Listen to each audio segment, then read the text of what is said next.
How to use the rapid response urinalysis test strips. The following procedure can be followed for all visual read rapid response urinalysis strips. These strips can also be read by the rapid response urine analyzer for automated results. Refer to the analyzer's instructions for use for details.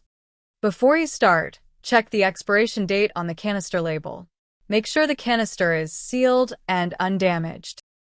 Wash your hands and lay everything out on a clean, flat surface. The kit includes the product insert and strip canister.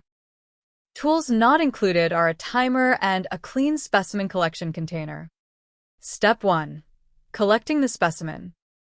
Collect a fresh urine specimen in your container. Test as soon as possible. If testing cannot be done within 1 hour, refrigerate the specimen and allow it to return to room temperature before testing. Step 2. Performing the test. Open the canister and remove only the number of strips you need.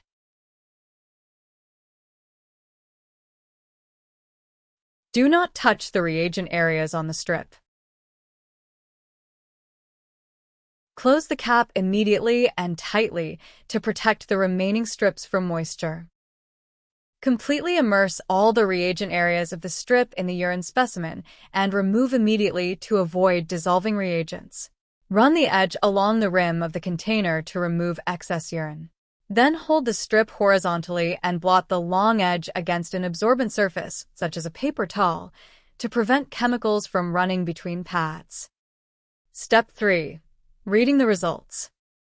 Compare each reagent pad to the corresponding color block on the canister label at the time specified for that parameter. Reading times vary by parameter. Most pads are read between 30 and 120 seconds. Always follow the times printed on your canister label. Match each pad to the color block that most closely represents the result and record accordingly. If you have questions about using this product, please contact technical support at the number listed on the product insert. Rapid response urinalysis reagent test strips. Dip, remove, and blot, then compare each pad to the matching color block at the specified time.